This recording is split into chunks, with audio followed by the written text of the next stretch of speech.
బైన్సపట్టణంలోని Rishikesh enterprises లో ఉన్నాము. ఏదైతే ఇప్పుడు వర్షాకాలం వచ్చేసింది, రైతులందరూ కూడా చాలా బిజీగా ఉంటారు.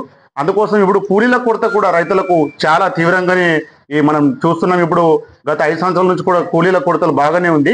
అందుకోసం ఇక్కడ ఏదైతే ఈ రిషికేష్ ఎంటర్ప్రైజెస్ లో చాలా మంది రైతులు కూడా చుట్టుపక్కల ఉన్నటువంటి మహారాష్ట్ర కానివ్వచ్చు, ఉమ్మడి ఆదిలాబాద్ జిల్లాతో పాటు నిజామాబాద్ జిల్లా నుంచి కూడా రైతులు వచ్చి ఇక్కడ హ్యాండ్ ఫిష్ షీడర్ని అయితే ఇక్కడ కొనుగోలు అయితే చేయడం అయితే జరుగుతుంది. ఏదేమైనప్పటికీ ఇక్కడ చూస్తుంటే రైతుల కోసమే ప్రత్యేకంగా అన్నీ కూడా ఇక్కడ దొరికే విధంగా ఇక్కడ వడ్డం శ్రీనివాస్ గారైతే ఇక్కడ అన్నీ కూడా ఇక్కడ రైతుల కోసం ఇక్కడ ఏర్పాటు చేశారు. సరసమైన ధరలకు కూడా ఇక్కడ లభిస్తున్నది. మరి ఇప్పుడు మనం ప్రత్యేకంగా హ్యాండ్ ఫిష్ షీడర్ ని ఎలా ఫిట్ చేస్తారు, ఎంత డిస్టెన్స్ లో విత్తనాలు పడతాయి అనే పూర్తి వివరాలు మనం తెలుసుకునే ప్రయత్నం చేద్దాం. నమస్కారం. ఏదైతే మీ షాప్ లో ప్రతి ఒక్క రైతు నోట శ్రీనివాస్ గారు అంటే వడ్డం శ్రీనివాస్ గారు సరసమైన ధరలకు ఇస్తారు, రిషికేష్ ఎంటర్ప్రైజెస్ అని అనడం జరుగుతుంది. మరి ఇప్పుడు ఏదైతే మనం చూస్తున్నామో ఈ సీడర్ ప్రత్యేకంగా ఇప్పుడు రైతులకు కావాల్సింది అంటే కూలీల కొరత బాగుంది కాబట్టి చాలా కంపెనీలు ఉన్నాయి, కానీ ఈ కంపెనీ ప్రత్యేకత ఏంటి? ఈ యొక్క కంపెనీ ప్రత్యేకత ఏమిటంటే చాలా సీడర్లకు పీవీసీ అనేది డెలికేట్ గా ఉంటుంది, ఎక్కువ కాలం మన్నిగా ఉండకుండా తొందరగా పాడవుతుంది. మళ్ళీ ఇంకొకటి ఏమనంటే దీని స్పేర్ పార్ట్స్ ఎప్పుడు అవైలబుల్. కానీ ఏదైతే కార్వా గోల్డ్ ఏదైతే ఉన్నదో దీని స్పేర్ పార్ట్ ఎప్పుడు కూడా అవైలబుల్ గా ఉంటది. ఇంకొకటి ఏమనంటే విత్తనం అనేది ఎంత డిస్టెన్స్ లో వేయాలి, ఎంత పైన పడాలి అన్నది ఈ యొక్క షీడర్ యొక్క ప్రత్యేకత. ఎందుకంటే దీనికి సపరేట్ గా కవర్స్ అనేవి ఇవ్వడం జరిగింది.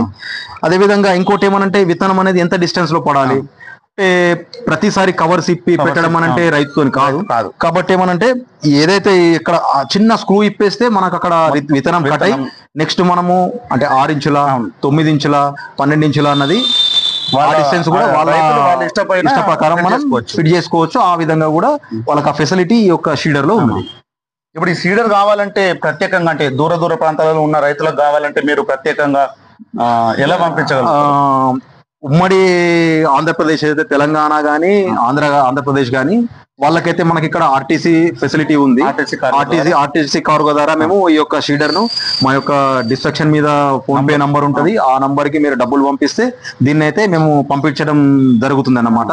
అదే విధంగా ఇక్కడే కాకుండా ఆల్ ఓవర్ ఇండియా మొత్తంలో కూడా ఎక్కడికి కావాలన్నా పంపిస్తాం. ఎందుకంటే అన్ని చోట్ల ఈ రోజులలో ట్రాన్స్పోర్ట్ ఉంది కాబట్టి ట్రాన్స్పోర్టేషన్ ద్వారా మేము పంపించడం జరుగుతుంది. చాలా కూడా రైతులు మీ దగ్గర సీడర్లు చాలా తీసుకున్నట్లు సమాచారం. అవునండి, ఎందుకనంటే ఇప్పుడు చూస్తా ఉంటే మనకు కూలీల బెడత చాలా ఉన్నది. ఇప్పుడు వర్షాకాలం వచ్చేసి పత్తి అనేది సర్వసాధారణంగా అందరూ వర్షం ఒకటేసారి పడుతుంది కాబట్టి అందరూ ఒకేసారి పెట్టడం జరుగుతుంది. అప్పుడు కూలీలు దొరకరు కాబట్టి ఒక 4 నుంచి 5 చేసే పని ఈ యొక్క మషిన్ చేస్తుంది. కాబట్టి చాలా మంది దీనిపై మొక్క చూపిస్తున్నారు. రైతులు కూడా అంటే వర్షాకాలం వచ్చిందంటే చేతిలో ఉన్న విత్తనానికి భూమిలో వేసిన విత్తనానికి చాలా తేడా ఉంటదని తొందరగా విలేజ్లలో అందరు కూడా పనులు చేసుకుంటారు, కూలీలు కూడా సరిగ్గా దొరుకుతలేరు.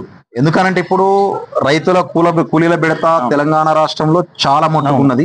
ఎందుకనంటే వ్యవసాయం మీద ఎక్కువ మంది కూలీలు కూడా వస్తలేరు కాబట్టి ఆధునిక వ్యవసాయానికి ప్రిఫరెన్స్ ఇస్తున్నారు.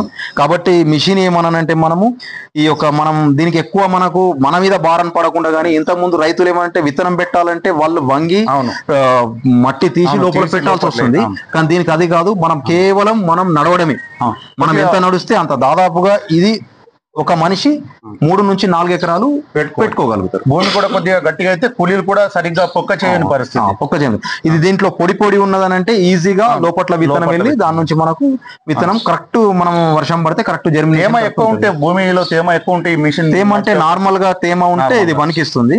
కానీ ఎక్కువ మొత్తం బురద ఉంటే కామన్ గా మనం విత్తనాలు పెట్టేటప్పుడు కూడా మనకు చేతికి ఉంటుంది కాబట్టి పనికిరాదు.